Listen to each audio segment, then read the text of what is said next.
Well, I can tell you off top, yes, I'm super anxious about November 5th, about this election season. And I know there's even more to be anxious about come January 6th and all the time in between and thereafter. We're living in familiar times. Some of us weren't even born, but I think this is very crucial. And for those of you who are still on the fence, bye. Okay, look, that's no way to start a show, right? I'll start over. I'll be right back.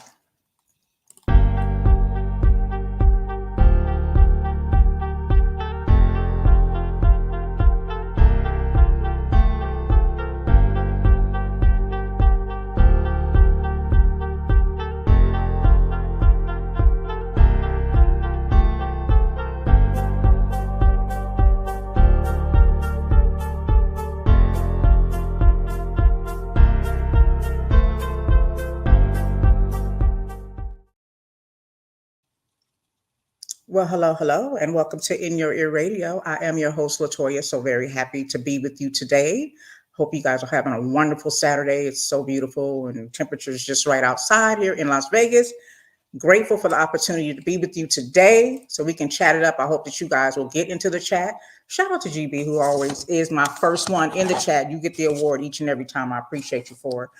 Yes, so you guys go ahead and hop into the chat and tell me how you're feeling today on YouTube and Facebook. We're going to chop it up because I know there's a lot of anxiety. I can't be the only one feeling anxious and a little nervous, you know what I'm saying, about what's ahead of us. So I definitely want to have a conversation and talk about some of the things that have been going on up until this point and what we anticipate, who we think is going to win, you know what I'm saying, and all of that. So we're definitely going to get into it. Um, yeah, it's a lot. It's a lot. Early voting ended for us here in Nevada. What was it? Friday, if I'm not mistaken. Oh, I get my dates mixed up. But anyways, early voting is over here, and then of course, those of you who have not voted in Nevada, you haven't. You just have Tuesday. I hope that you show up. You know, it's very, very important. Everybody, this is the thing about this whole situation we're in right now when it comes to voting and this election is no matter how much money you have or don't have, we all only have just one vote. So we are on the same level when it comes to voting. So, you know, please use your voice and let it be heard. Well, brothers, how y'all feeling? And sisters, are y'all all right? Are y'all all right? Whew, yeah. Okay. So yeah, optimistic I am. A little, like I said, a little anxious, but yeah, I'm here for it. And I'm gonna have to have me a cocktail while I'm watching the Tuesday night shenanigans. Also, I want to let you guys know we'll have a post-election show. We'll have an after dark. So we won't do a daytime show next Saturday. It'll be after dark at 7 p.m. West Coast time with my day one crew. You know what's up. So we'll be doing that and kind of just, talking about the results and how we feel about that as well. So I'm looking forward to that. I'm looking forward to exhaling, breathing in and breathing out. That is what I'm looking forward to. It's a natural thing we do every day. That's how we stay alive. Just breathing is something we do, subconsciously. Our body is just so divine that it does that. But different types of ways that we breathe affect us in positive and negative ways. So I just feel like my breathing is a little off because, even if you don't realize it, sometimes you are being affected by, the stress affects you, even if it doesn't show. You're not thinking you feel it. Your body knows that something's going on. Your body is listening to your brain, and your body knows there's a lot going on. And so your breathing might be affected by it. And, I remember the movie Waiting to Exhale. I love the soundtrack. And, it takes on important meaning to me the more I think about what it means when a person says they're waiting to exhale, because it's so important to be able to breathe deeply and then exhale. So for you, here's the thing. When a person dies, their last breath is inhaling. So when they leave us, they no longer exhale. So that's how important breathing, inhaling and exhaling is. So when we're stressing, we're holding a lot of that breath and breathing in, and that can affect our lifespan, believe it or not. And a lot of things, our organs and everything. So I hope that you all if you're not, breathing deeply and trying to calm yourself and soothe yourself through any stressful time, maybe the election's not really stressing you, but there may be other things in your life that may be. So, whatever it may be, I hope that you will take time to just breathe. Inhale and exhale deeply. And you should be doing this through your nose, fill your belly up, and then let it out through your mouth. So, most of us right now, if we're under a lot of stress, we're having what we would call a shallow breathing, or the technical term is coastal breathing. But shallow breathing, you're using your intercostal muscles, and those are the muscles between your ribs, and and these muscles relax the air as the air leaves your lungs. But they're short, abrupt breaths, short breaths. It's not, getting that breath through your entire body. And oxygen is so very important. We survive off of oxygen. So breathing gets that oxygen throughout our body. For those of us who, it's our regular day life. Like I said, we breathe subconsciously. That's called, the technical term is called eunia. And this is probably a type of breathing you're doing right now as you're listening to me. And this breathing occurs when you're just, like I said, not thinking about it. You're just doing it. It's known as a quiet breathing.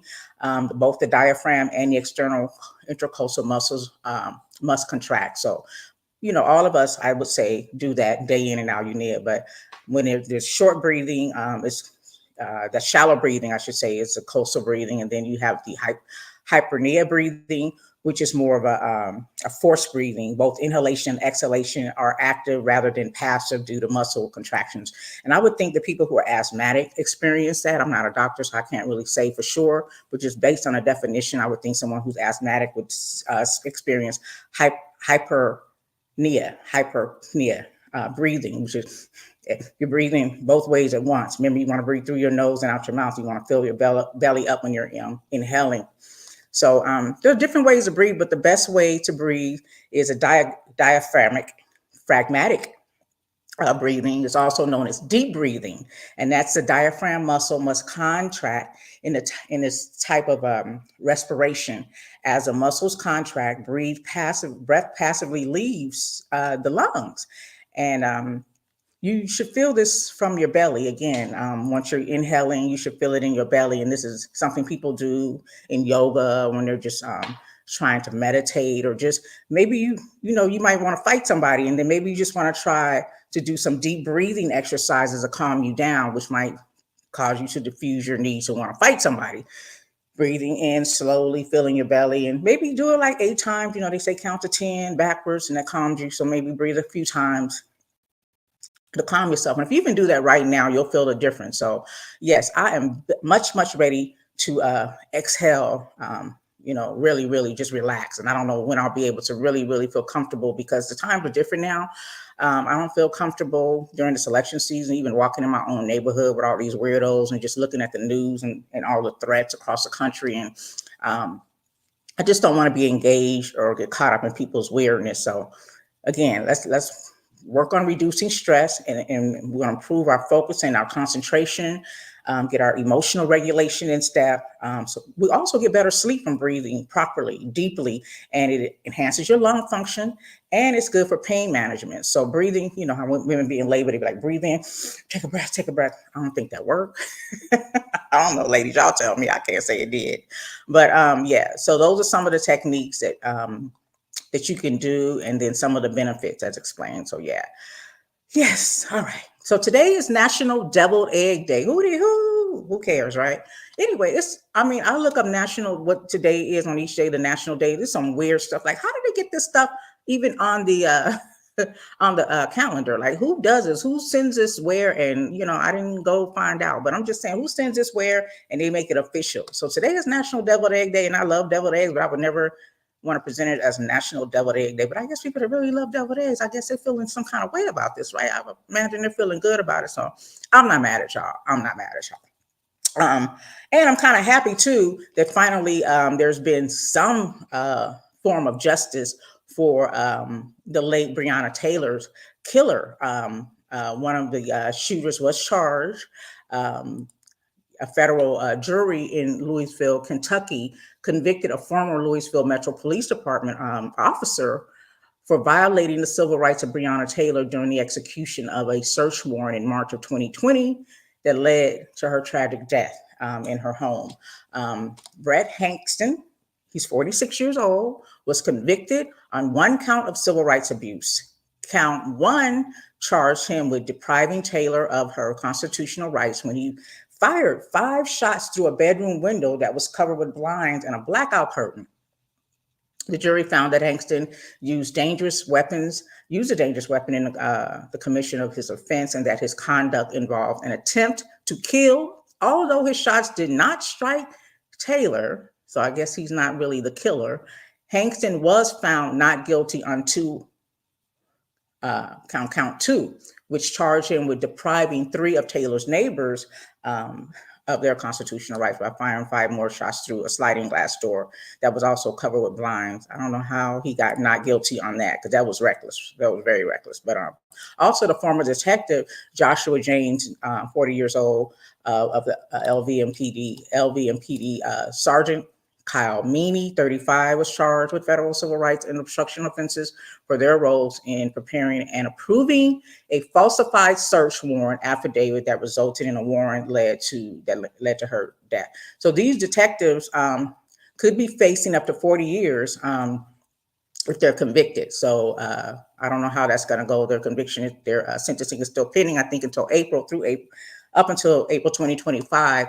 And Brett Hankston he could get life in prison. His charges could land him in prison. And that's one of the benefits of having different laws on the books. So, for example, if a person isn't charged for murder or manslaughter or whatever the crime may be, they may fall under a civil rights violation. You know what I mean? That's why we press so hard. A lot of people press so hard for a lynching bill, because in some instances, a person may not have been found liable for murder or whatnot, but maybe they would be liable for association of a lynching that took effect and things of that nature. So, when people ask, well, why do we have to have all these different laws, especially civil rights, which they're trying to take away?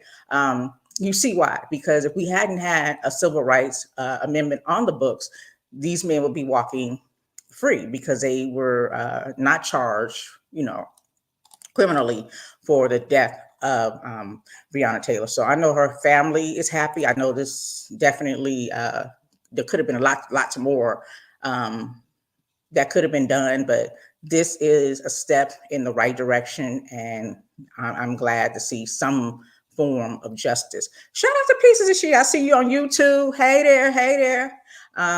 Thank you for joining me today. How you feeling out there? Tell me how y'all feeling. Lord, I'm anxious. Okay. It's also World Autism Month. So if you guys aren't familiar with autism, autism is a spectrum disorder. They call it ASD. It refers to a broad range of conditions characterized by challenges with social skills, repetitive behaviors, speech, and nonverbal communication. According to the Centers of Disease Control, autism affects an estimated 1 to 36 children and 1 in 45 adults in the U.S. today. Some of the causes, they say, are genetic and environmental influences, as well as social determinants. And then there's all types of other elements that they attribute to what triggers or causes autism. And, growing up, I didn't really hear much about autistic kids. I don't know if we just call them a little different. I don't know if this is the uncle that we kept up in the room and slid his plate under the door or something, to the door when he, when Big Mama made a meal, or one of the kids that would be nonverbal outside playing with us. We didn't have that term for them. We probably use different terms, but it's been around, I guess, since the beginning of time, and it just seems more prevalent to me now because I hear more about it. I see it more. I've witnessed it. I have people in my family who have children who are living with autism. And it's so many, when they say spectrum, I get it, because the spectrum is so many different ways that people are affected by autism. Again, you can be nonverbal. You can be just somebody who... according, to what's her name, Amanda. Oh my gosh, what's her name? She was on, and I'm forgetting his name too. Anyway, a podcast she was on, and let me see if I can remember who she is. But anyway, she said she was saying that she was on the spectrum, And she associated that with how she communicated, because she's, very verbal. She didn't do anything repetitive on the show or anytime I watched her speak or listen to her speak, but she just said she was on the spectrum as to how she um, processed information and communicated with people. And I had a family member tell me that they felt like they were on the spectrum as well, because they were pretty blunt and direct and probably mostly inappropriate when they say certain things to people. And this person who said that, I agreed. And I was like, I'm glad you know that, because that's been you since day one, since all my life, since I've known you. But I don't really want to just diagnose you with being on the spectrum per se. Maybe it's just because you're a Virgo. You know what I'm saying? I don't know. But I think that, you should go see a doctor if you kind of think that you may be on the spectrum. You think there's something different about you, and that it's not just your personality per se, or life experiences, that you really think is something that's in your DNA or genetic or something like that. Go see a doctor and let them diagnose you. Don't self-diagnose, because it might not be that serious, and then again, it may be. So either way, you want to know what's going on with you, right? So it is World Autism Month, and maybe we'll talk more about it later in the month of November, since we're just getting started, November 2nd. Almost there, y'all. We almost there. We almost to November 5th. Almost there. And I'm over these commercials. I'm over the voting commercials. I'm over the slander. I'm over watching YouTube, and I got an interruption because I'm not paying for non-commercials nowhere. Not on Hulu, not on YouTube, nothing. I ain't paying not to get, for them to edit, omit commercials. So I get the commercials, and I gotta hear about my local representatives, good or bad. I got to hear about the potential presidents, good or bad, and just social media and all of this. There was there was a commercial that I found very interesting, and it was directed towards white women, I shall say, because basically the commercial was saying, reminding white women that nobody needs to know who they vote for. It said what happened in the voting booth stays in the voting booth. And so, and I say that because I don't recall seeing any other nationalities on the, I don't recall seeing any other nationalities in the commercial that were voting. These are just white women at the voting booth, at their one little booth or whatnot. And it made me reflect back on when I went to go vote last week, and there was a lady who came in again with a man, and I'm just assuming that was her husband and two young boys, not old enough to vote, maybe 6 and 10, around that age or younger. And they were dressed nice, looking crispy, like I said, even though she had a MAGA hat on, which she shouldn't have had on, because again, you cannot wear party paraphernalia in the that's contraband in the in the voting when you're going to vote in the election booth. But nobody said anything to her. I guess everybody playing dumb, but they know that, like, they don't know Make America Great Again. It stands for MAGA, and we know MAGA is the new Republican Party, and it represents Trump. I mean, okay. But I know that she was, to me, when I think back, she never looked up. These Republicans never look you in the face. And I was just smiling because I'm always so happy and I feel so fulfilled when I go to the voting booth, because I just feel like my ancestors are with me, and they like, get in there, girl. That's right. That's right. And I just feel like this is my one vote, and we all have that one thing in common. No one has more than one vote. So this is the one thing, no matter what you look like, no matter how you get down in the bedroom, no matter who you are, your nationality, we all have, rich is poor, we all have this one thing in common. We all have one vote, those who are eligible to vote. And so it's a sense of pride. So I go in there happy and just, yeah, let's do it. And so I'm just excited. But I noticed some people, they have that stoic look. And like I said, I'm just going to call them Republicans. They don't look you in the face. You can tell the people who may be voting opposite, maybe Democrat or independent, because they do look you in your face and they smile at you and they look like they're very happy to see you. And they're usually Black women and men. Yeah, barely any white people. But anyways, back to the lady. So she had this cap on, Make America Great Again, cute little dress and her cowboy boots and her man with her. And now that I look back, he was standing next to her while she was voting. I wasn't paying much attention to him, but in retrospect, he was standing next to her while she was voting, which I didn't know you could do until after the fact, because my sweetie was taking a little bit too long. I was like, can y'all go check on him? Can y'all go see what's going on with my man? And they were like, oh, you can go over there. And so prior to that, I didn't know. But anyway, she was standing there, and And he was standing there and the boys were standing there too. So I think that a lot of these white women are very intimidated. Like they vote against their own interests because they're intimidated by the men in their life. And I think that is just so sad. I think that is ridiculous. I think it's, an unfortunate situation to be in, because for you to be intimidated to go in and speak your truth means that you're probably getting your ass beat. I'm just gonna keep it 100 with y'all, because what other consequence are you worried about? Is he gonna divorce you? He's not gonna talk to you? I don't know. But I'm not saying that to be funny, but I think that these women are being abused and they're intimidated, because if they don't do what their husbands tell them to do in the voting booth, there'll be consequences. And then you got all of these Republicans saying, based on this commercial, and the Harris team encouraging these women to go vote, and nobody needs to know who you're voting for. They're talking about, oh, if you're telling your husband that you're voting for Trump and you go in that voting booth and vote for Harris, you're a liar, you're a cheater. Like, they just know how to flip some. They're so dumb, though. I'm just saying, they just really know how to flip some stuff. But I'm just like, really, in real life, y'all want to talk about cheater? Do y'all know Trump is a world-class cheater? Like, that's what he does. Shout out to Stormy Daniels.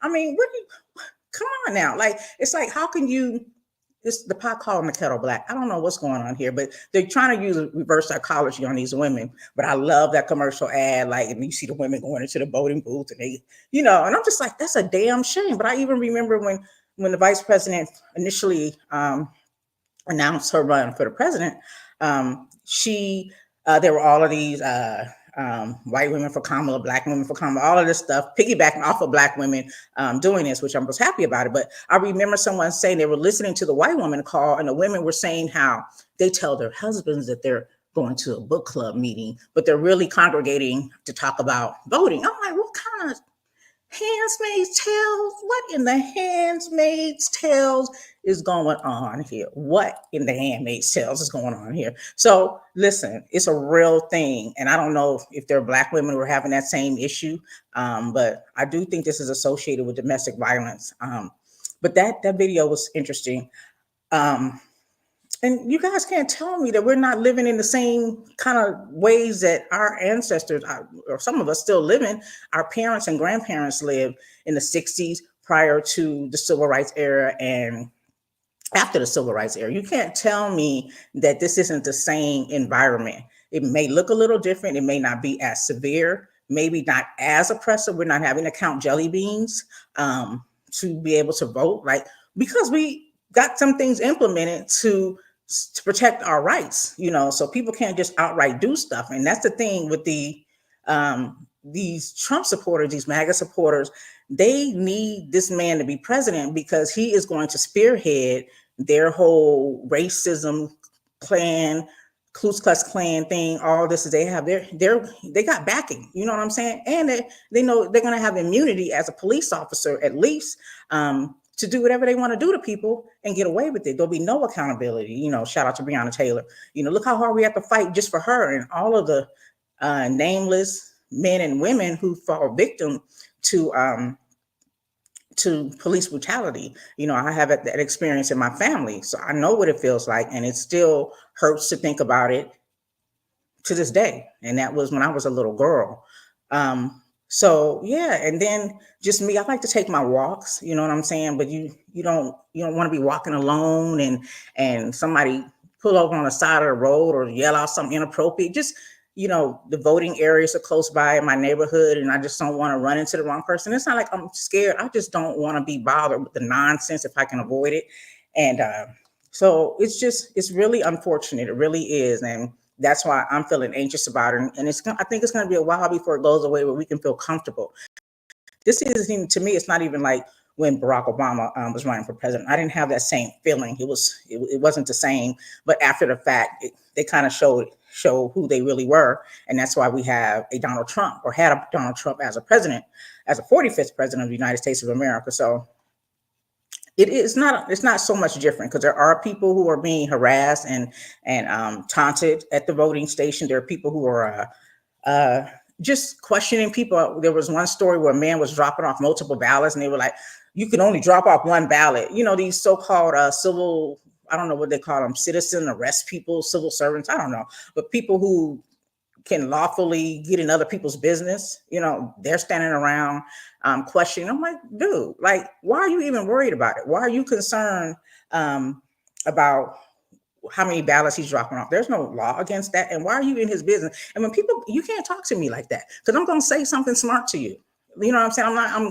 But I got my way of saying things to where, you're going to hear me and you're going to know, yeah, don't play with me. And, people talk and they walk around and they say things like, yeah, that's why I keep, a weapon on me and this, that, and the other. But you can't always have a weapon on you. Who wants to have to use a weapon? Like, I just want to go to the store. I just want to drop off my ballot. That's it.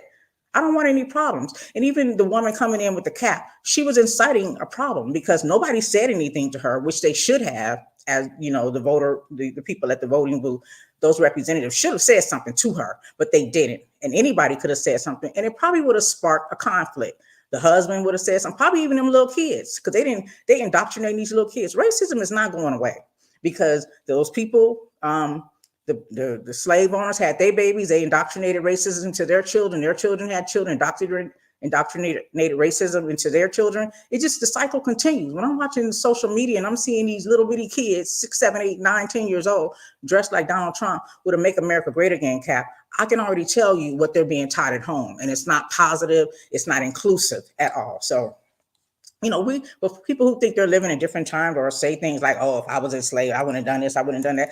I'm gonna keep saying what I've always said. Whatever you're doing now is the same thing you'd have been doing as an enslaved person here in the United States of America. You cannot convince me otherwise, because that spirit does not leave you. So if you're just sitting around doing nothing, if you're not engaging and doing the least, which is just to vote, using your one vote to make your voice be heard, win or lose, then tell me what you'll be doing on a plantation right now. Just tell me what would be different, because you can't give me that excuse that, oh, it does, our votes don't count. These people working overtime to make sure your vote don't count. So you can't miss me with that. Just totally miss me with that. But I still do want to know how y'all feeling. This is what we're here for. I need us to talk it out. I need y'all to walk me off the ledge. I don't know if I'm on the ledge, but let's just talk it through. Let's talk it through. We got a lot going on here. We got vandalism. We had ballots burned in 2 states. This was a week or so ago, in Washington and Oregon. So these people are actually they're burning up people's ballots. Now, we know it's a mixed bag. We don't know, obviously, in my mind, they're trying to suppress the vote. But whose vote are they trying to suppress? I would put all my money on them trying to suppress the Democratic vote. Okay. And having said that, I always question what community were these ballot boxes located. But the thing that they were at one, they only a couple were burned, and then with the other, there was maybe thousands that were burned. And what I did learn is they do have a mechanism that they have in these ballot boxes to offset a fire. So once something triggers a fire, it automatically puts it out. And that's what happened with the one location where only a couple of ballots were burned, and the other one, it didn't trigger. So these people they you got to laugh to keep from crying. That's all I'm saying, because this is wow. Like, really, really.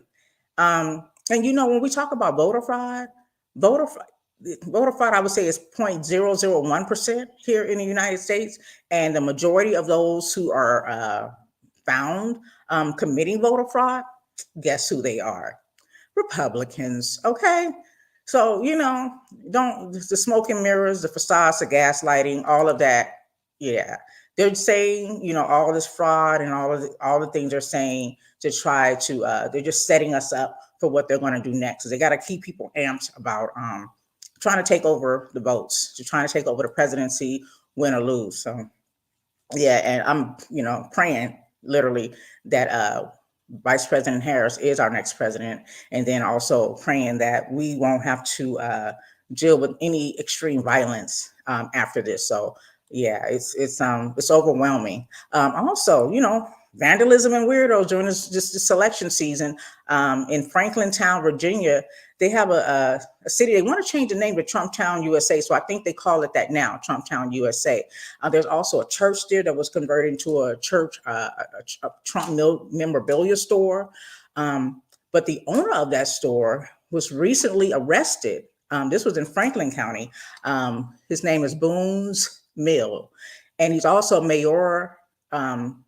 Well, actually, let me see, what is his name, because I have 2 names here. Anyway, so I want to just say this person who they arrested was indicted on. He was accused of assault and indecent exposure. So I think he's also running for mayor, or if I'm not mistaken, he may be both running for mayor and the owner of this store, one or the other. Because I have two names here, I don't really know which one is who.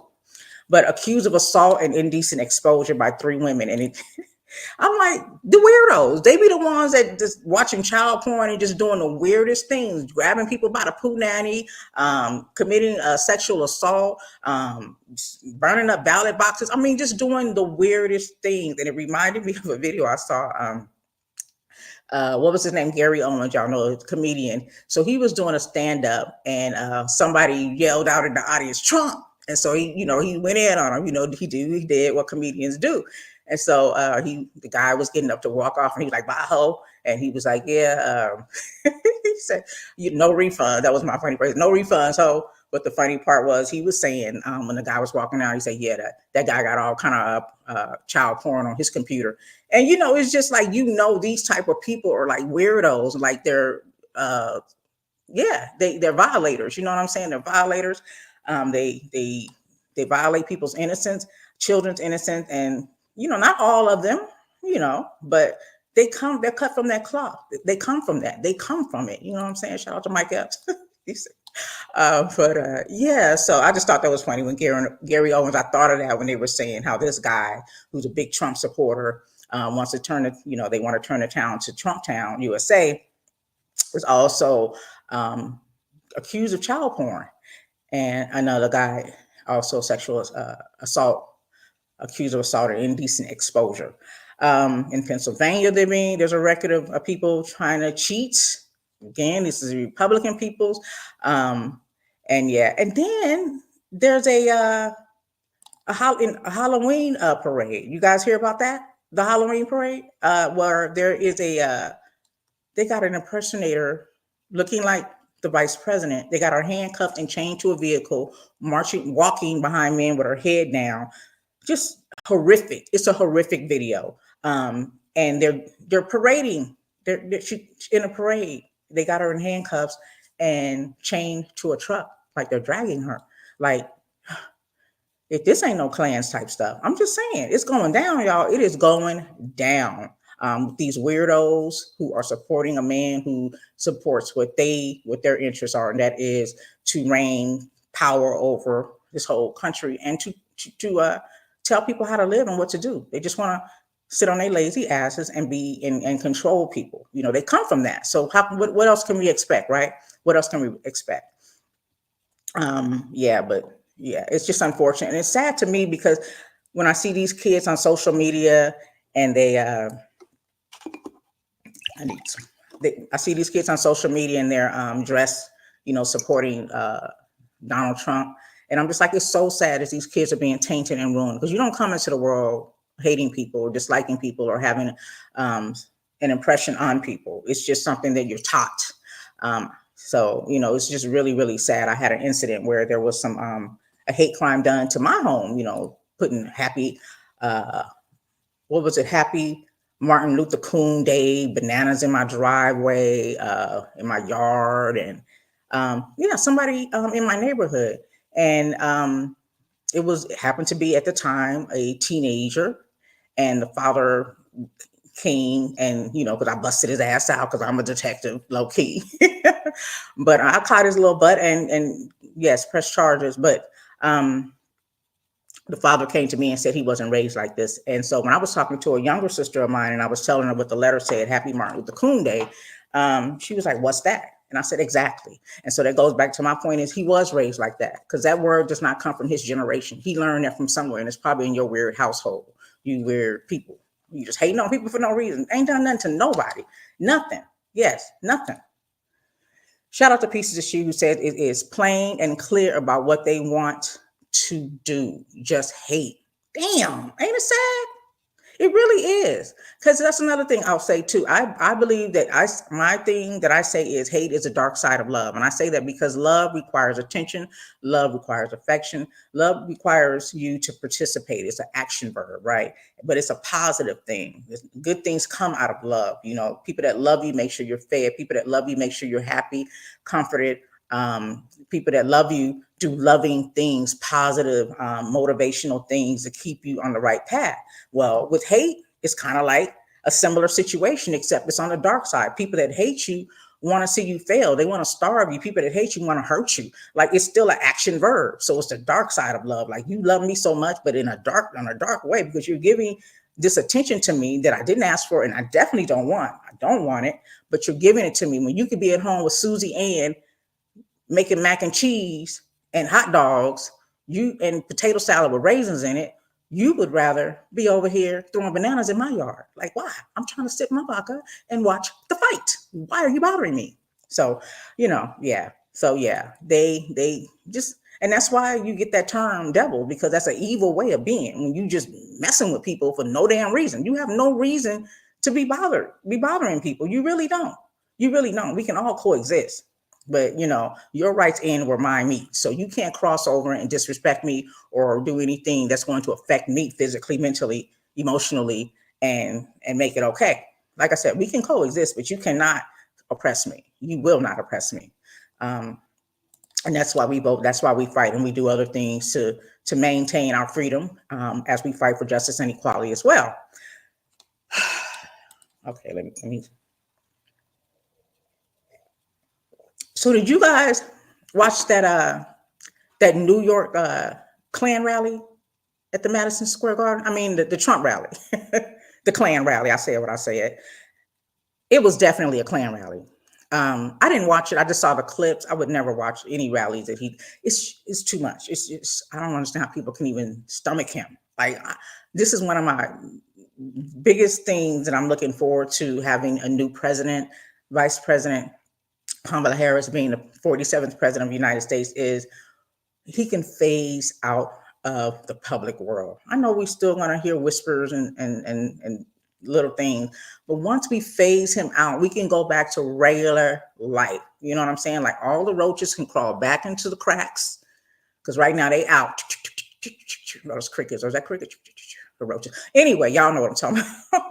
They out, okay? And yeah, so yeah, they showing their whole ass at this rally, and Klan rally at the Madison Square Garden. It was just a lot going on. I'm sure you guys have heard all of the talk, a lot of the things that went on there, and the different people who showed up to speak on behalf of the president. When you go to a rally, you're there to support the president and his views, and you're there speaking on behalf of him and sharing in his thoughts and views. And so all of those people who were there were part of the support team for Donald Trump, including a death row co-founder, Harry O. He endorsed Donald Trump. He was at the Klan rally, and he thanked him for commuting his sentence in 2021. He told the crowd that God spoke to Trump's heart. He said, if it wasn't for Donald Trump, I wouldn't be standing here today. So he said he wanted to thank Donald Trump for allowing him to stand in front of us, the people that were there today. He said, it's the biggest story, and I got to let you know about it. And he just kept saying how he spoke to his heart. He was released after 33 years, again, after Trump commuted his sentence.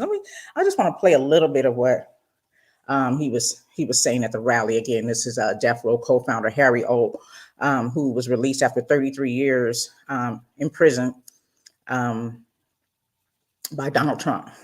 Thank you, thank you, thank you.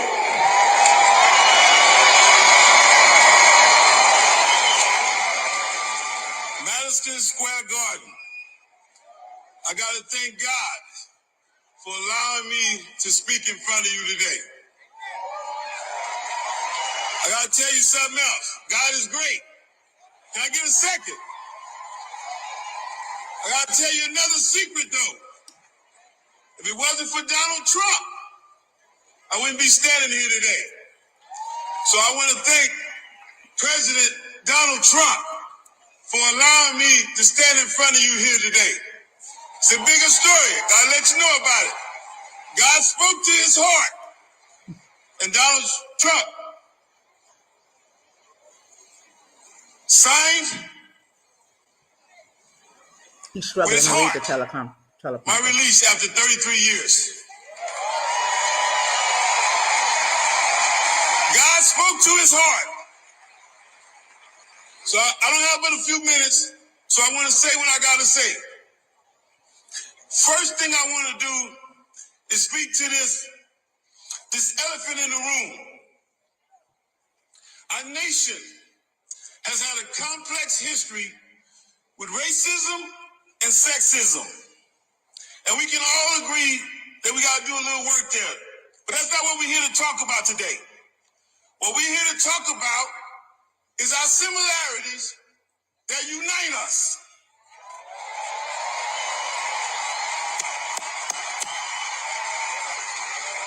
We want to talk about family security.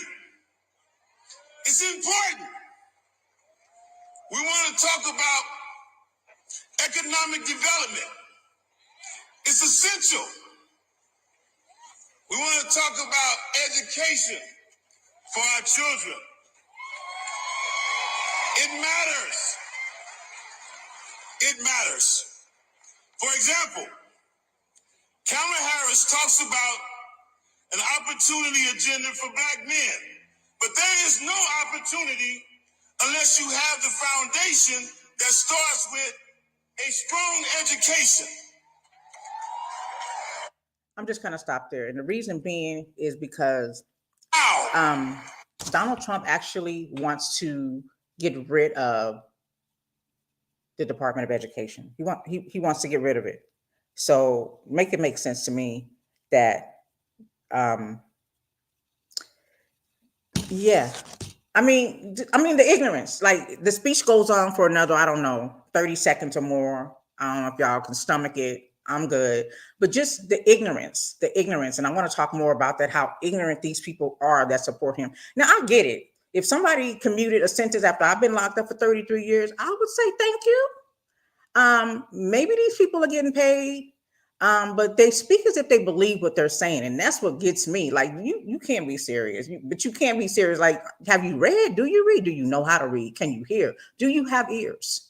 I'm just saying, because you should know that everything. And he went on and on, just talking about police brutality and things. I'm like, do you know who you're supporting right now? Talking about sexual abuse. Like you're representing a man who's been accused of sexual abuse. You a man who's been accused of rape. Or he's been convicted of sexual abuse. He's been charged and convicted.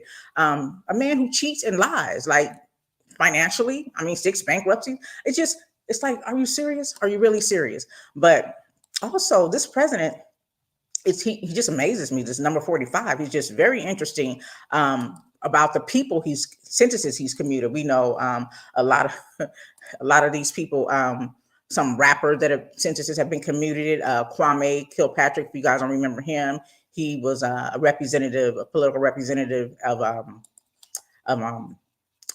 Detroit, and his sentence was commuted. Look, I'm not mad at your sentence being commuted, but I'm just looking at the type of people's sentences that have been commuted. Like, can you commute some political prisoners, some people who have been fighting for freedom, justice, and equality, who are incarcerated? None of these people have done anything meaningful in the world. They have not made a difference or a change in the world.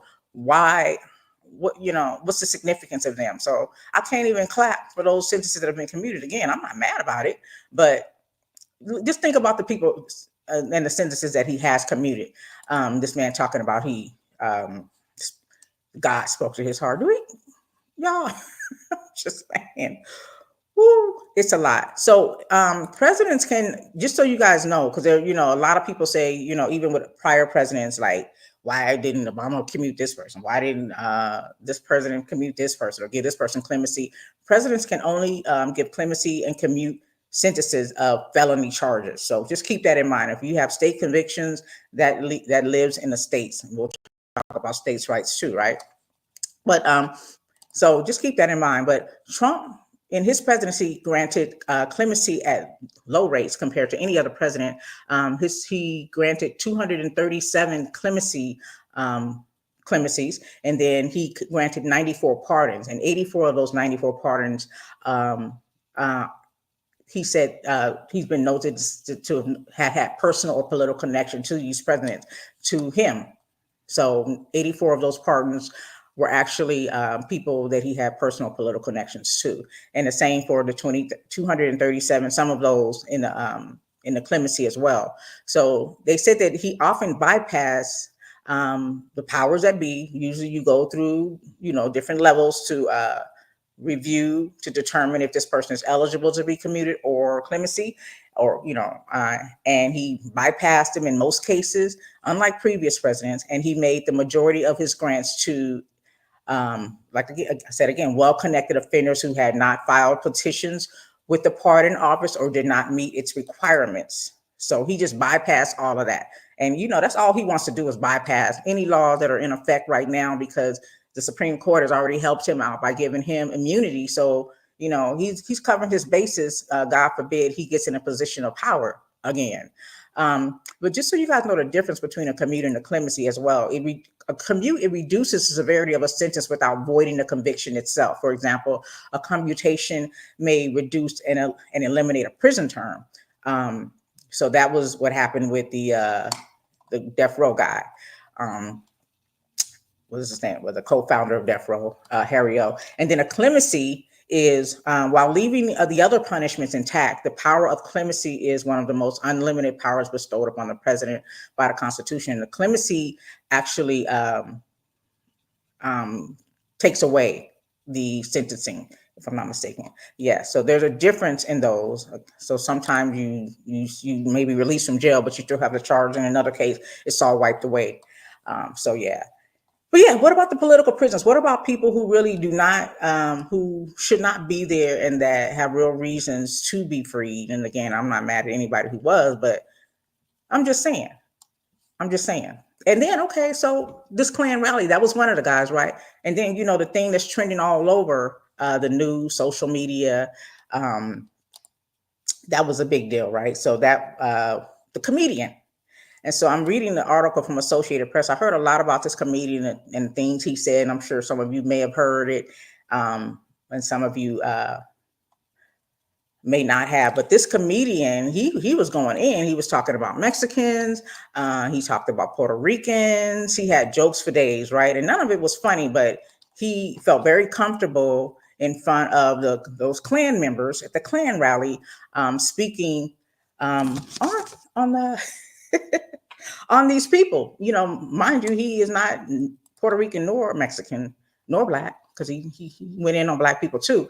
But before that, Byron Donalds, I remember him. He actually spoke at the Klan rally as well. So he went in. And here's the crazy thing. I'm telling you, this Klan rally was off the chain. So Byron Donalds, if you guys do not know, he represents the Southwest Florida District 19.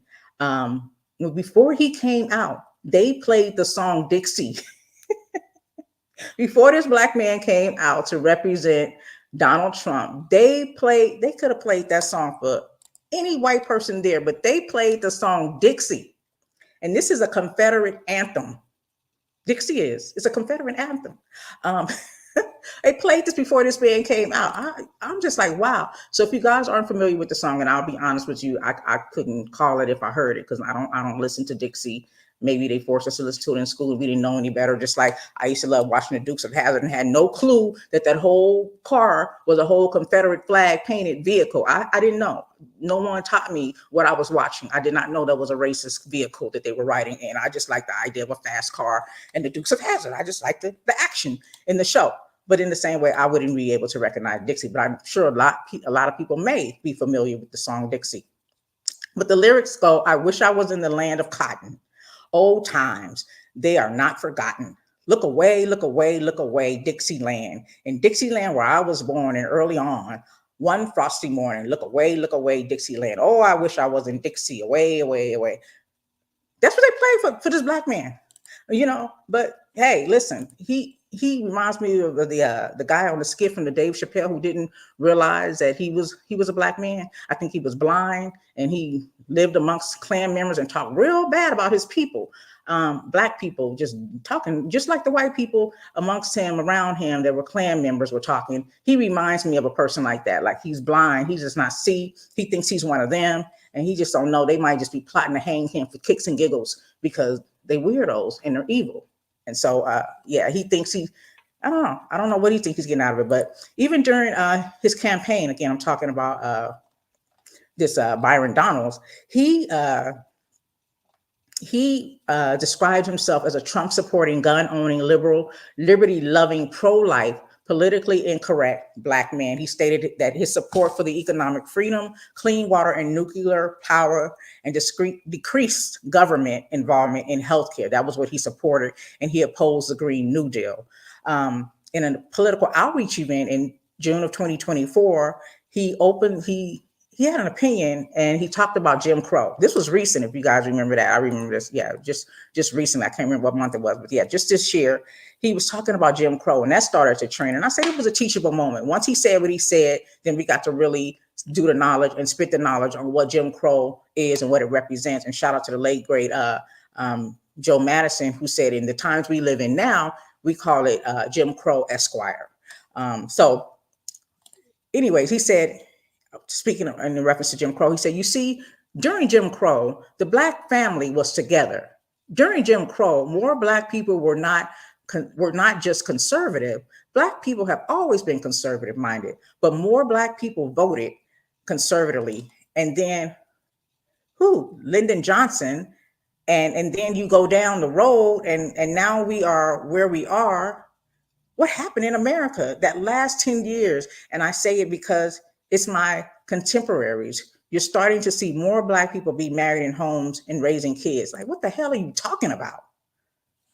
So yeah, that was that guy. So, it was a lot of stuff training about Jim Crow and getting people to understand that, what are you talking about? So they played Dixie when he came out. But anyway, so this comedian, he came out, he had jokes. He had all the jokes, but none of them were funny. He was saying, if you don't know who, if you guys don't know this, but there's literally a floating island of garbage in the middle of the ocean right now. He said, I think it's called Puerto Rico.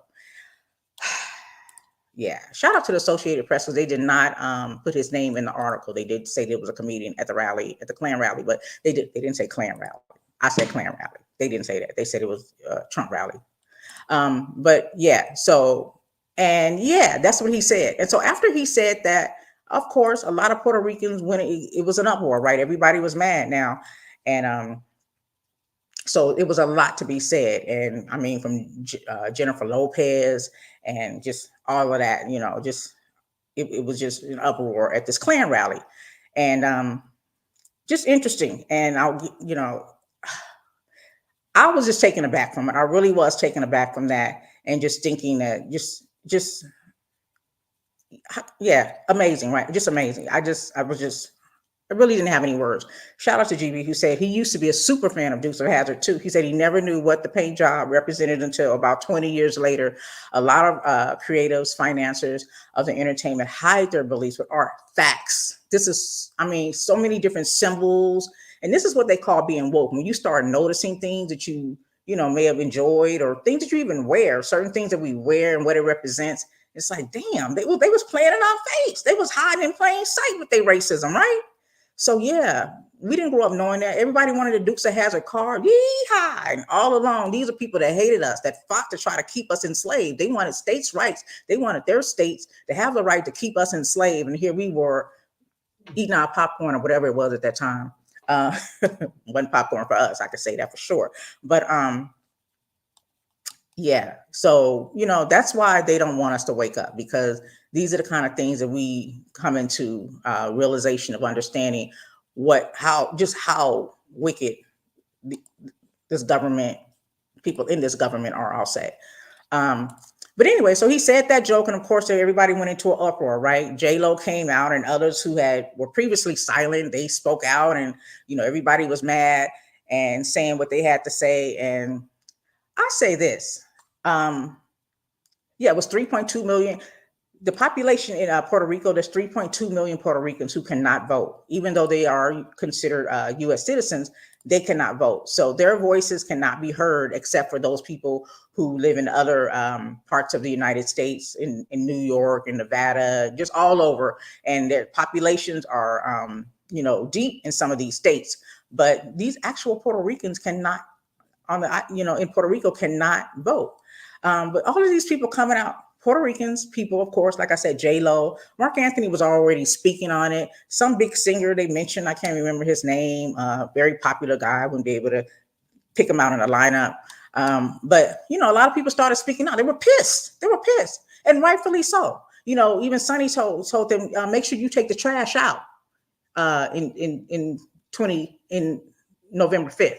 And I liked her quote. Yeah, she said a lot more too. Hillary came out and said that Trump's event was reenacting the pro-Nazi of 1939 rally, and that the American voters need to open their eyes to the danger that this man poses. So many people came out. And I'll say this, that's what you're supposed to do. But also what you're supposed to do is not wait until they come for you. When you see wrong, you speak up then. When they were talking about Black folks going in on us, you didn't say nothing, J-Lo? I'm just saying, those of you who were silent, that was your trigger? That was when you was like, hold my beer, taking your earrings off, putting Vaseline on your face? I mean, I'm glad you did it. And I'm glad he said it, because it woke some people up. Like, I'm not mad about the fact that people are seeing these people for who they are, because the roaches, they crawling everywhere they do. It's radical. But what I'm saying is, you need to have that same energy for anybody who's being disrespected, period. Because, as the saying goes, when it came for this group of people, I did nothing because I wasn't Jewish. When they came for these group of people, I did nothing because I wasn't gay. When they came for these group of people, I did nothing because I wasn't Irish. They just kept coming for people. But then by the time they finished off everybody again, you wasn't worried about it. But when they came for you, there was nobody to help you, because you had sat back and let them do this. And again, we are the majority. The good people are the majority. Even in the political realm, not to say all Democrats are good people, but the majority of people that vote are Democrat. Republicans are fewer, depending on what statistics you read. Some say they're neck and neck or they're closer, but they say 30% of the nation is Republican, compared to I'd say roughly 50% or more being Democrat. Anyways, I'm just saying, where were you at when they was coming for us? Then it was the watermelon joke. Same comedian. He was waving at some Black guy. Tomorrow he had a cone on his head, and oh no, he's my friend. We chill at home and carve watermelons. The fuck? How disrespectful. And again, I don't know. Comedians say some stuff, and it's funny. I mean, I've seen comedians joke about the differently able. I've heard, and certain things I can laugh about, especially when it's something I can relate to, that's relatable. But we are at a political rally, supposedly. We're at a political, in a political arena, speaking to the people, to the interests of the people, which includes policy, which includes all people, because this is a melting pot here in the United States of America. You can't be talking, you can't be racist at you can't. So that's why I say it's a Klan rally, because you know your audience, and you know that these people were going to have kicks and giggles about that, because that's how they feel about us and Puerto Ricans and all the other people that they went in on. Mind you, they did not poke fun at the white woman, man, or child. They didn't do that. You could have made a joke about white people if you wanted to keep it neutral or make it seem like you weren't at a Klan rally, but you didn't. So that lets me further know, shout out to Steve Harvey, that you was being racist, and that was your intentions to rile up those people that don't like us for whatever reason, to amp them up, because they came for the party. You know what I'm saying? In the same way that Kamala had certain entertainers at her rallies, that was going to get the people pumped up. Be it music, be it just presence. Shout out to Beyonce. I think who was it? The other girl, not Sexy Red, but she performed, and it was mixed reviews about that too. I don't care about that. Whatever you got to do to get people's attention. If somebody gets motivated by seeing a rapper on stage, whatever you got to do at this point. All we trying to do is win, no matter what. You understand? Listen, shout out to Marmac. He says, to be fair, I think who booked him should be criticized, not him. And that is his style of comedy. He's a roast comedian. Okay, so I just refer you back to my initial comment. This is politics, though. This is not that. This is not that. But no, you're right. The person who um, brought him on should have vetted him because, mind you, they vet all conversations that will be had publicly at these rallies. That has to be what it is. And it doesn't matter whose rally it is. They read your whatever you're going to say, they read it and make sure that it is appropriate to speak. Because some of the other things this roast comedian said was he called the president a cunt, the vice president a cunt. That was omitted. Okay. They said, no, no, no, we can't do that. So they gauge what he could and could not say. And so they let this ride. And again, these people are there in representation of the president. They're there in support of him, his views, his ideals, his so-called policies, concepts, and anybody who rides with him. They're supporting Project 2025. That's why they're there. So this man is saying things to speak to that audience, and I don't give a damn if that's what he do in his personal life and what he says. But he said that publicly because he was at a Klan rally and he knew that that was going to get him amped. Just like seeing Beyonce on stage can get people amped. But you notice Beyonce didn't disrespect anybody. She didn't talk about nobody's mama. She didn't bring up watermelon. She didn't talk about white people. She talked about herself and what her beliefs are and why she was supporting the vice president. She did not come out disrespecting people. That was disrespectful. Disrespectful. It is. And the thing about watermelon is they're so freaking ignorant. I mean, it's one of the most nutrients fruits. Should be considered a vegetable, right? Because it has seeds. Wait, is the other way around? Yeah. Anyway, I don't want to think too hard about that and lose my train of thought. But the most nutrient fruits that you can eat, and we were so wise and always been so wise in our way of living, is that we knew that that's what we needed. Being in those fields to be able to maintain, we had to get what we needed. But I ain't trying to justify nothing. I just wanted to get some fun facts in here, right? So, yeah. So people, here you go. People gonna come for you. You're entitled to your opinion and your perspective. But I know that a lot of times you do it just to get the people riled, I believe. So, Marmac, shout out to my girl. Thank you for joining us. Thank you. Yep. Okay. So, yeah. And again, this is just a legal note. No white women, men, or children were mocked or made fun of at the Trump presidential Klan rally in New York City at Madison Square Garden. You know what I'm saying? So, yeah. And then there were one guy, he was talking about America is for Americans. They know how to trigger people, don't they? I'm just saying.com. Tweet this. They know how to trigger people. So this was Stephen Miller. Stephen Miller is an extreme anti-immigration hawk. He was warning that Trump is fighting a system trying to take away your voice. He says Trump is fighting a system that's trying to take away your voice. Are you kidding me? Are you kidding me? Are you kidding me? If this isn't gaslighting, like y'all reversing it, this is what they are doing. Project 2025, you want to have news media representatives arrested. You've even talked about having them killed. Like you be speaking Hitler language publicly, Trump, all the time. But this is what he's saying, okay? So he said they want to take away your voice, and he's basically trying to protect that and take away your right to have your own country, Everywhere you motherfuckers go, you steal something. You'll have your own if you just stay where you was at. But no, you was over here, over in Europe, acting up, and guess what? They kicked you out. You got lost and ended up here and took the Native Americans' land. But you said America's for Americans? Define American. So, yeah. And also, America is for Americans was also used as a Ku Klux Klan slogan in the 1920s. So these are people that want to get rid of DACA and deport non-U.S. citizens. There was even one representative, and when he was asked, asked by an interviewer, so you're okay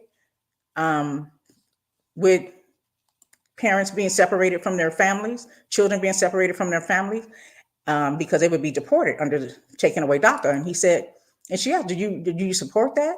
He said no, they can go with them. So basically, with DACA, for those of you who may not know what it is, it's where the United States, some of the kids who came here as children under the age of 16, DACA will allow them to basically have a stay. They can be request consideration of a deferred action for a period of 2 years. I think it's more now. I want to say under the Obama administration, they extended it. I'm not sure if somebody in the chat knows. Please feel free to add to this conversation and correct me. So they review this after 2 years or more for kids who came here with their parents under the age of 16. Also, they are also eligible to request work authorization. And so that's what DACA does, right? So think about it. Some of these people that came here with their parents undocumented are now adults. They have their own families. They've had children. They've been living the American dream per se. And now they want to take away DACA because they can no longer get extensions to stay in the country. So they can make these mothers and fathers be expelled and go back to their country. And mind you, these people probably don't even know their country. They're not familiar with it. They came here as children, some as young as infants, some as old as 16 or even older. But these people don't even, this is their country to them. And then you're going to deport these people to a land that they may or may not be familiar with, have no family there. And then their family that they built, maybe their wife is a U.S. citizen or their husband is a U.S. citizen. Their children born here are naturally U.S. citizens. They are stuck here. They're stuck in the United States, or they got to leave. So this man says, no, I'm not trying to divide y'all. You can go with them. Like, get them out of here. America is for Americans. Can you go do the knowledge on the Statue of Liberty? I'm just saying, shout out to E40 standing outside like the Statue of Liberty. Anyway, so that's what DACA is, and that they're trying to get rid of DACA. Mind you, this country really cannot survive without immigrants. They really can't. I mean, if you think about it, just on a low level, like some of the things that these people are coming here and doing are things that U.S. Americans are fighting against at this time. Low wages, slave work, like no overtime pay, working long hours, no sick leave. The things that they do for the amount of money that these people that come here are doing is not acceptable by most Americans here. So yeah, this country is built off immigration. And motherfucker, you an immigrant. I mean, and I'm being nice when I say that, because let's do the knowledge on who you are. Like, what is your nationality? Where did your family come from? Did your family start here, or did it start on another continent, or did another country? Maybe it was in Europe. Maybe your family was exiled because they was trash. They was trash and got kicked out of the country by the queen and sailed away to get whatever herbs and minerals that they needed to go ahead and make some money, and mistakenly landed upon Plymouth Rock, what happened to be where the Native Americans majority resided in the United States, and y'all tricked them and stole and took from them and took over the whole country. Like, so are we sending all of y'all back? Your grandkids, all of the people that have been born from these criminals, are we sending y'all back? Because how y'all get citizenship? So, I mean, most of y'all dead, the ones that originally, I mean, obviously dead, not most, all. Yeah, this ain't biblical time. We ain't living to be 300. Yeah, you're gone. So what about your kids? Like, you know what I'm saying? Make it make sense is all I'm saying. Just make it make sense. Just make it make sense. So Mr. Marmack wants to push back. He has something to say to Pieces of She, who's saying, really? Because he went in to say this, to be fair, whoever booked him should be held accountable, and he's just a roast comedian. We're talking about the comedian who's calling Puerto Rico trash. He goes on to say that, he was paid to be there, and that's what he does, which so happens to be offensive comedy. Yes, it was wrong timing, but again, that's what he does. Okay. Yeah. Okay. We can say that. Even have somebody, we're talking about citizenship and DACA, and people talking about Americans is for Americans. Who are the Americans exactly? Please explain to me who they are. Like, how you just got your chest out when you said that too? Really? At that Klan rally? Like, y'all really think this country belongs to you? Like, and I'm not talking down, like a hit dog gonna holler, so somebody's gonna be offended, but this is historical facts. This is why they're trying to take away critical race theory, which is only taught at the collegiate level. They'll tell you they teach it to preschoolers and in daycare. They teach it in daycare. That's what they'll tell you. But critical race theory is taught at the collegiate level.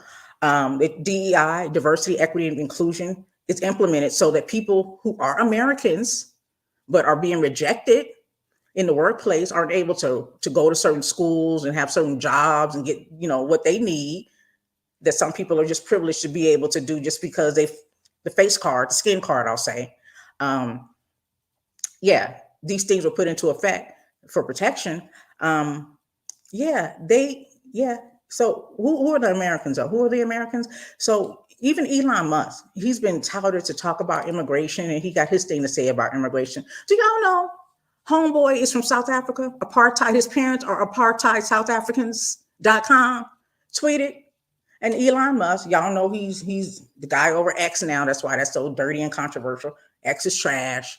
But you came here from the continent of Africa, of South Africa, on a visa. Was it a visa?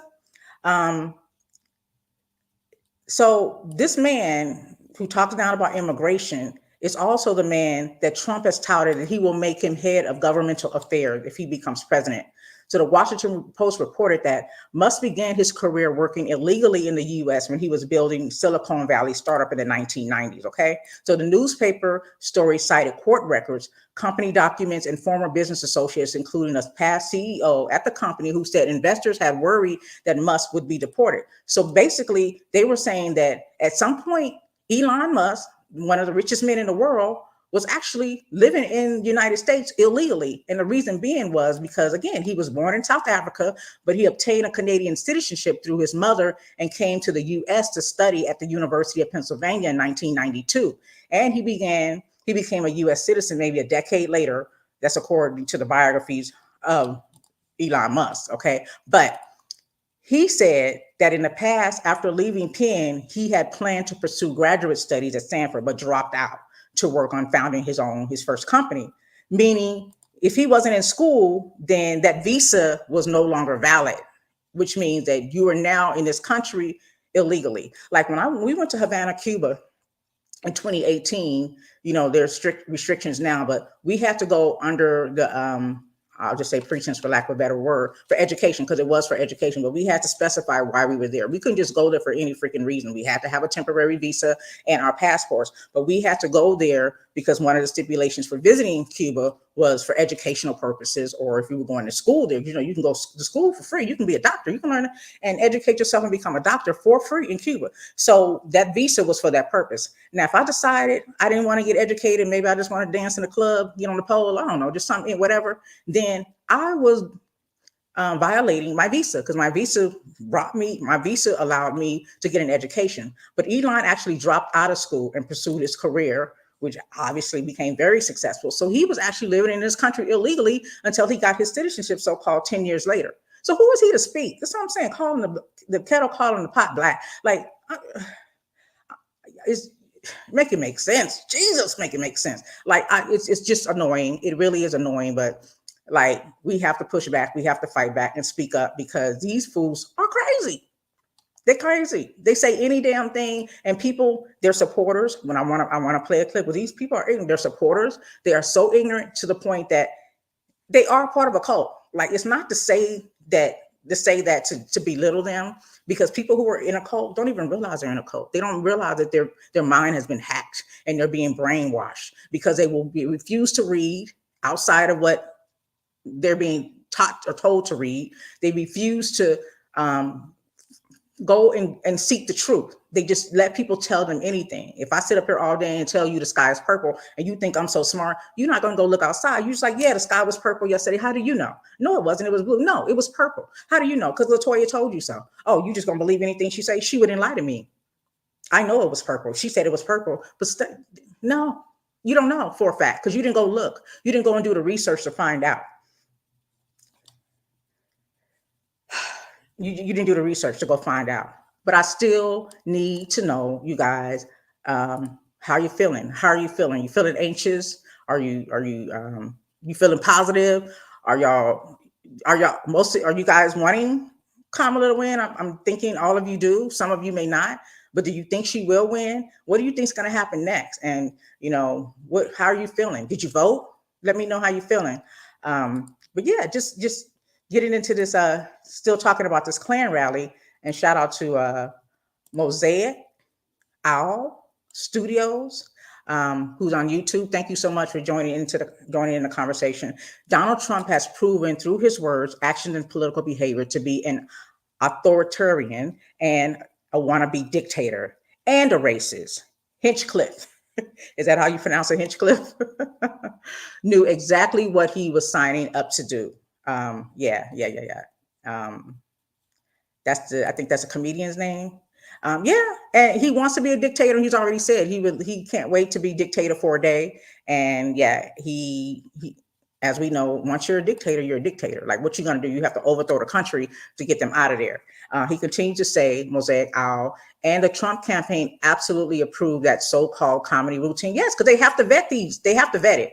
So yeah, we can hold the people who allowed it, which that's why all the heat went to Donald Trump. Like, I think this comedian gained many more followers, definitely a lot of backlash, and a lot of attention, which sometimes is good if you're in that arena trying to make money. Some people are hoes for attention because they serve their god is money. So I get it. But yes, they vet these speeches, before they can speak. And like I said, the only part that they omitted reportedly was the word cunt, referencing the vice president that he wanted to use. So how is that funny though? Where is it funny to call somebody the C word? Where is it funny? That's all I'm saying. Yeah, it wasn't funny. And basically it was a hate speech, the whole Klan rally. That's why I call it a Klan rally. It was nothing but hate speech. And like I said, no white women, men, or children were offended. Okay. But yeah, that's the comedian's name. He went on stage and did that. Yeah, he did that. So yeah. Thank you. I appreciate you. I'm glad you're here as well. Thank you. So yeah, no, it was inappropriate. I'm not giving him no pass because he knew, you can't tell me he's not wise enough. The comedian wasn't wise enough to know that was inappropriate, except he was in the right room to do it. So I guess it was appropriate when you're at a Klan rally, right? So it just makes sense. Yeah, and so speaking of the level of Dr. Phil was there. Dr. Phil McGraw. Y'all still watch his shows? I never did like him. Oh, fake ass. Doctor or whatever. Yeah, so he was there. He spoke out, like saying the same rhetoric that a lot of the others were saying about Americans. Only Americans need to be here, and we got to take back the country, and that Trump just supporting him. He's just tough guy or whatever. You supporting a man who was actually charged with a sexual assault, who walks around grabbing people, talking about he can grab women by the coochie. You got a wife and you got a daughter. Make it make sense. Make it make sense. But you don't have to make it make sense if that's who you are. If you're cut from that cloth, that's your quilt. That's who you are. So I get it. So Dr. Phil McGraw was there speaking on behalf of Donald Trump. And we know Dr. Oz also supports Donald Trump. And the coincidence is these two people became millionaires, if not on the verge of being billionaires, they may be now, because of Oprah Winfrey. So I just need Oprah Winfrey to come out and tell me how she feels after this. Like, what is her takeaway? Somebody needs to interview her, and I need to know, does she regret putting him in the spotlight? Because I think it was Dr. Oz, one of them, she kind of awarded them for helping her win a beef case back in the day. And that's when I had stopped eating beef. She did a whole, she went public with the fact that of mad cow disease. So that's damn near 30 years ago, I haven't eaten beef because of that mad cow disease issue. And so they sued her, and she had the protections of one of these doctors, but both of them, she brought to the forefront, made them very successful in their careers, and they are Trump supporters, and we know what supporting Trump means. So yeah. So, even more so, just talking about Trump and, Trump, after just talking about trash, again, you have a comedian talking about Puerto Rico is a floating island of trash. First of all, islands don't float.com. Please tweet it. Islands don't float.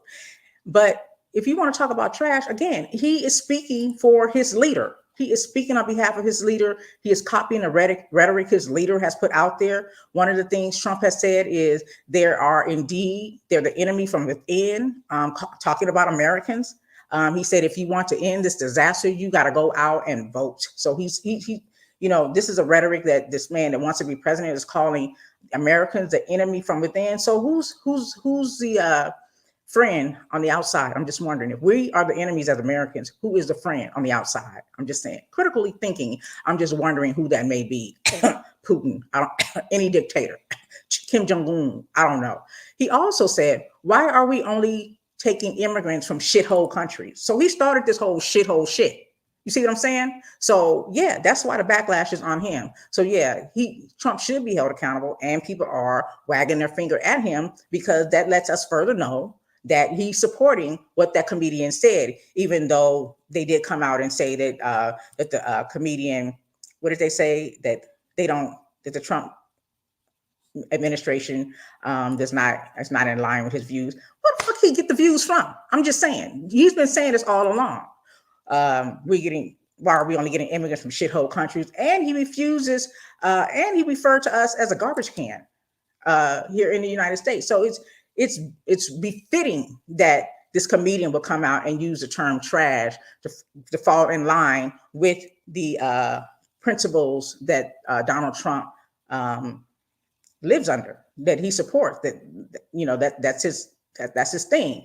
But Joe Biden, he clapped back, and I guess he was provoked. It became a medium firestorm anyways after he clapped back, after Donald Trump supporters was not happy with his clapback. So Joe Biden was on a call with a nonprofit group, the Voto Latino, on Tuesday, and the president responded to comments made by a Trump supporting comedian at a rally on Sunday night, in which the comedian referred to Puerto Rico as a floating island of garbage. And Joe Biden was recorded saying that the only garbage I see floating out there is his supporters.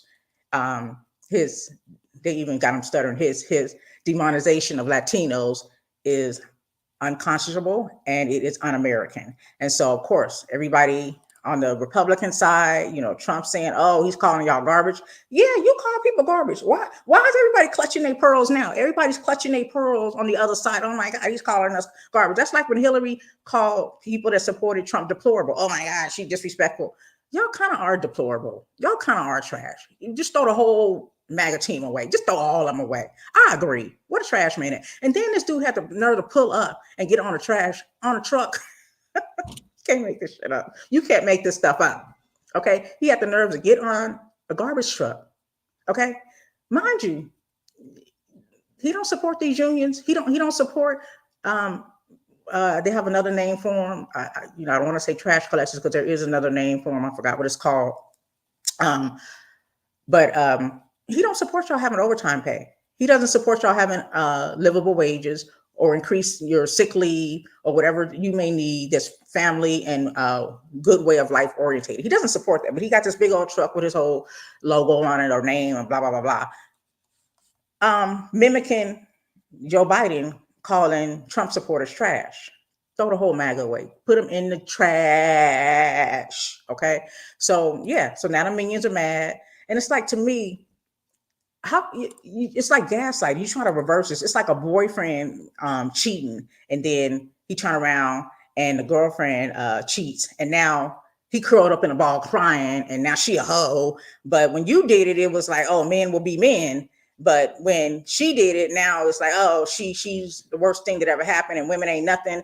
And I'm just using that example not to talk down about men or women, but just an example of how these MAGA people act. Like, they can do all the dirt they want to, but as soon as you do it, oh my God, you know what I'm saying? Oh my God, it's just it's double standards here.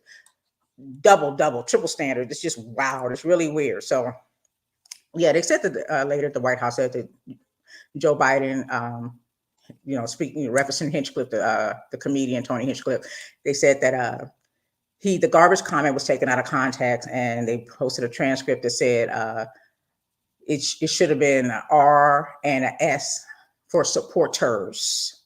I don't know. Whatever. We always apologize. Not we, but people on the side of freedom seem to want to clarify and apologize. But listen, we at the 12th hour. We are at the final hour. If people haven't decided who they vote for now, if that's going to change your mind was already on something else. So I don't even think you need to apologize. He should have just clapped. He is a lame duck president. That means that he is not running again.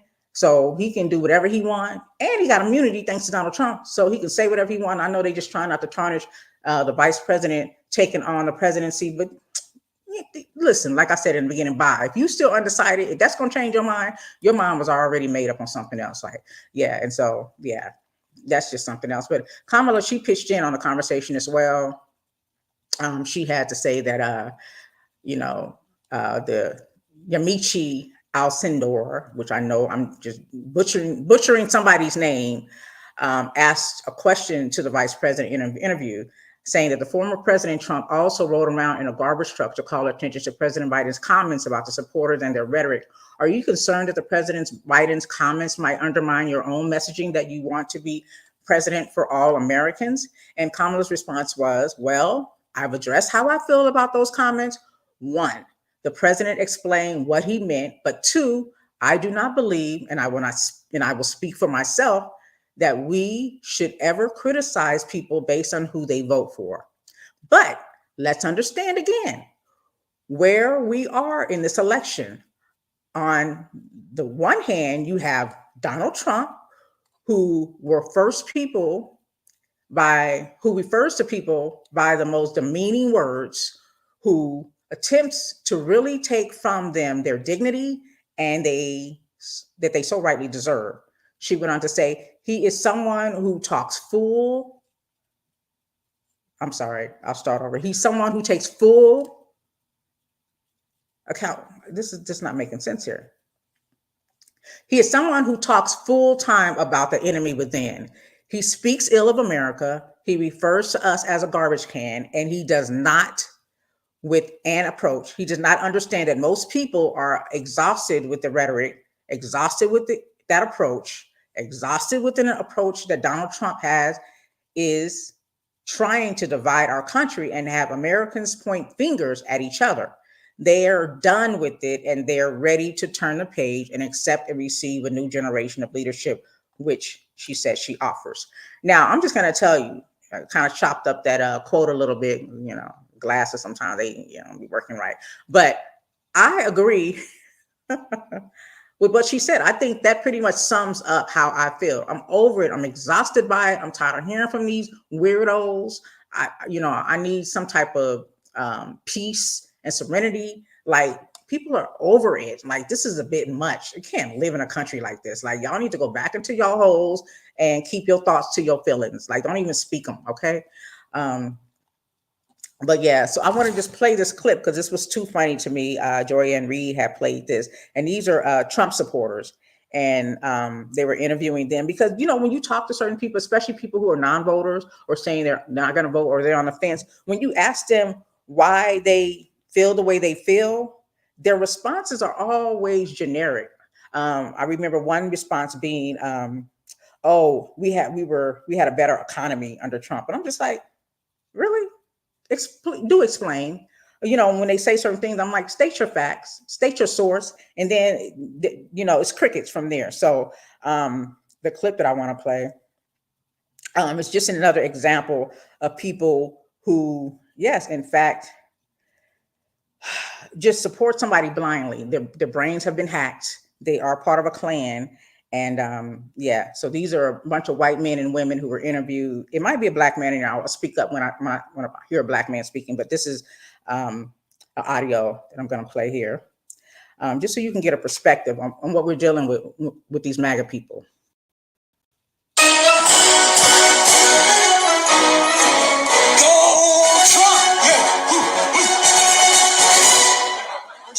Feel for people where they stand on the issues. Do you believe schools should be teaching critical race theory? No. Why not? I feel like, honestly, it brings about more racism, bringing more issues around that don't need to be. What is critical race theory for people who don't understand it? See, I really don't even know. I'm assuming. Can you explain it a little bit to me, honestly? Yeah. Do you think Americans should ban fracking? No. You don't? No. Do you feel strongly about fracking? That's a good question. Not to drill this point home, but people that are involved in fracking, what are they doing? I don't know. Do you think Trump or Harris would be better for the GDP? Well, Trump's going to be better at anything than her. She can't even speak, let alone look at you. I mean, yeah, she's not good for anything. In terms of the GDP, do you think she has an understanding of what it is? Do you think she could even define it? Probably not. Can you? No. Do you think we need to keep socialism out of the government? Yeah. You do? Yeah. Don't have like Canada. No. How about Marxism? Marxism? No. You don't think we should? Nah. For people that don't understand Marxism, how would you even describe it to them? Marxism is putting a point on somebody that, it's kind of a judgment thing. It's kind of basically, it's a stereotype. Right. Do you believe the deep state needs to be stopped? Deep state. Yeah, but how do you do it? Who knows? It's like saying we need to sweep the sand at the beach. I mean, What is the deep state? Good question. Do you know it? I don't know. I've never met them yet. They're real secretive to some bitches. A lot of people have conflicting feelings about DEI. What's your main takeaway? DEI, I think it's a good thing as long as you don't misuse it. When you misuse it, then I think it's a bad situation. What is it? What does it stand for? The DEI? Yeah. Yeah, that's I don't know. Do you think we should ban DEI? That's debatable. Very debatable. Very debatable. And what is it for people that don't know? About the DEI? Yeah. I just think it's too corrupted, or at least that's what is projected, is that it's very corrupted. What is it? That's a good question. What is it to you? What is it to me? I mean, it's pretty much the acronym what it stands for, I think. The DEI? Yeah, then that's what it is. That's what it is. It is what it is. It is. And it is those three letters. Yeah. Do you think we should ban the DEI? I think so. You do? I think so. I think that we should take control over everything. I mean, Donald Trump needs to rearrange everything. Including DEI? Everything. For people that don't understand, what is DEI? Well, they need to really dig in and find out what it is. Everybody needs to figure everybody eats hamburgers, but nobody knows where the meat is coming from. So find out what kind of meat you're eating. It's cows. But and that's what the DEI is. Exactly. Okay. That's exactly right. These are the people who are voting for Donald Trump. These are the people who are trying to get this man back in office. He loves the poorly educated. They're the smartest people. That was his quote. Okay. I'm just repeating what he said. I'm just saying, these are the people that we're up against. These are the people we're fighting against. How insulting is that to have to fight people like them, to have to fight for our freedoms and their freedoms? Because this protects them too. They don't even realize it, but we're protecting their freedoms as well. These are the people that just support somebody that so ignorantly. Like, I can go down the list, and you guys know I don't like to hold you too much longer because a lot of what I'm going to say you probably have already heard. But one of the things that are at risk is getting 2 more Supreme Court justices in those seats. If Sam Alito and Clarence Thomas sit down, then he's going to put in some younger, uneducated. They don't even have to have a background to be Supreme Court justice. They just have to support his interests. And we're talking about how he said that women, he's on record saying that women who have abortions, there should be some form of punishment. Literally, some form of punishment is what he said. And again, this Project 2025 mirrors a lot of the Hitler regime under the Nazi regime, and where even under the Nazi regime, abortion was okay for non-Aryan, but not for the Aryan nation. Okay, so they can't really just say only white women can't have abortions here, because we know that's what the main thing is, that the population is shrinking. They did the numbers. They know that the white population is, going to be the minority really soon. And so they're following this playbook of Hitler again, where the Aryan nation did not approve abortions for other Aryans, but everybody else, they were good with that. Um, yeah, it's just so much. Even with and think about how he's going to send us into war. If you've ever received a federal loan, signed up for a federal loan, you're automatically enlisted into the draft. And now, if it's not implemented, it's proposed at 18 that you be automatically enlisted into the draft. And that's all they talk about is states' rights. And these are dog whistles, you guys, for the Confederacy. You know, this is the United States of America, but here we have all these different rules and regulations in each state. And again, here we are, even with the abortion law, gun laws, marijuana laws, and other laws, which should be universal.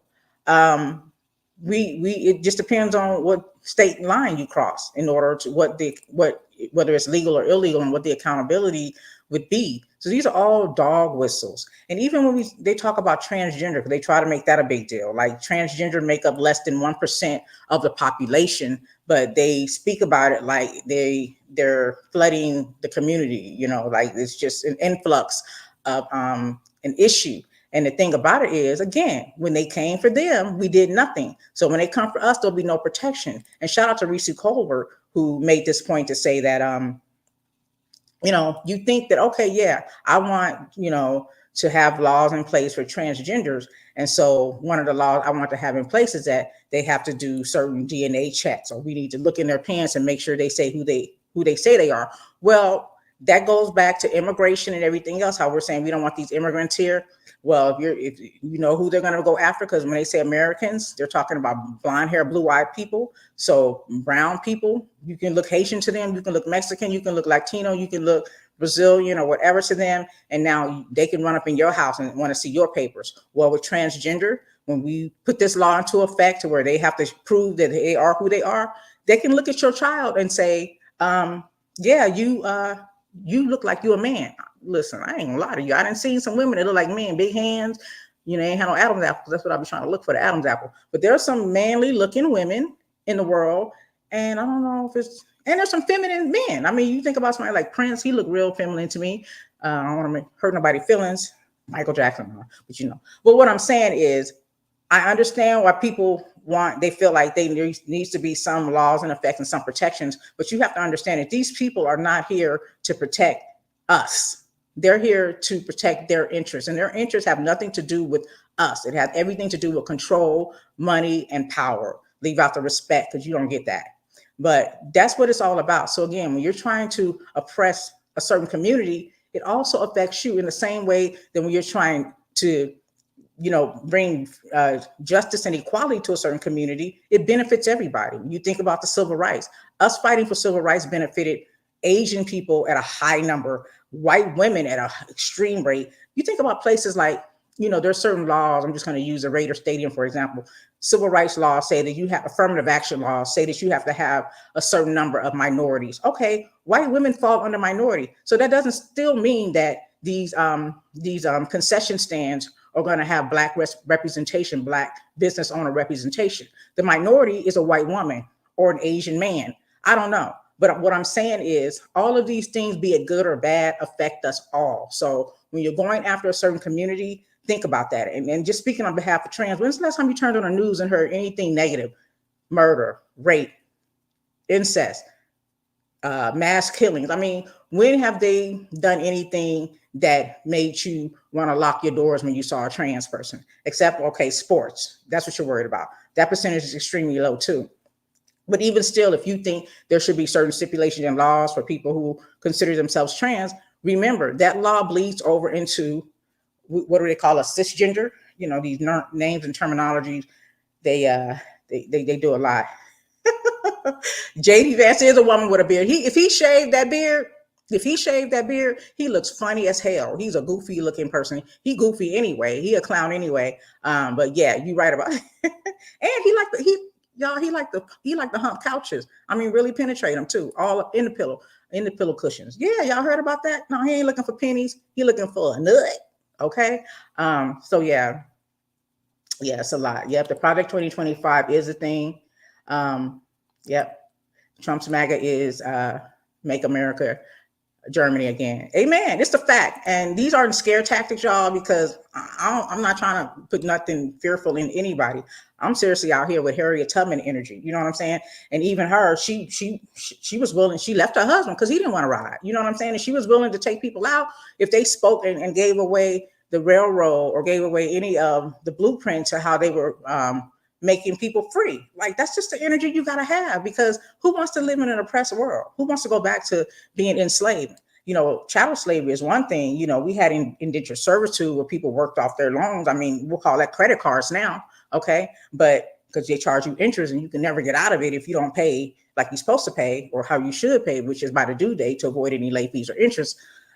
So yeah, there's different names for different things, but it's all still the same. So back to my point in the beginning, that we're still living in the time that our ancestors did, and those who were around in the 60s and 50s, and just having to live under oppression. Things have gotten better because we fought, and we're going to continue to fight as long as we're on earth, because this is not heaven. So this is what it is. But like I said, it's Harriet Tubman injury over here. So remember, you guys, I didn't really get a gauge on how you're feeling. Nobody told me if they're anxious or nervous. I told you how I feel. I got a little anxiousness about me. I'm ready for this to be over. I know we have more time to talk about this. Because we have to worry about January 6th and just everything in between. So, but I just, hope that the outcome is a positive one and a peaceful one. And we'll talk about the outcome next Saturday. We won't have a daytime show, so I won't be here at 2 p.m. West or 5 p.m. East, but I will be here 7 p.m. West, and that's 10 p.m. East next Saturday, November 9th, for After Dark. So for those of you who may not be familiar with the show, we grab a cocktail, we let our hair down, and we talk about some shit that matters, and we talk about some shit that don't, okay? But we're definitely going to, again, talk about the election and after we have a determination of who our next president is going to be. If something didn't have value, nobody would be trying to take it from you. Okay, just remember that. When people tell you your vote doesn't count, people wouldn't be trying to intimidate people at the voting booths. If something didn't have value, people wouldn't be trying to take it from you. So before we get out of here, let me just go ahead and give my special thanks to those who were live in the chat today. Thank you so much. Y'all are great.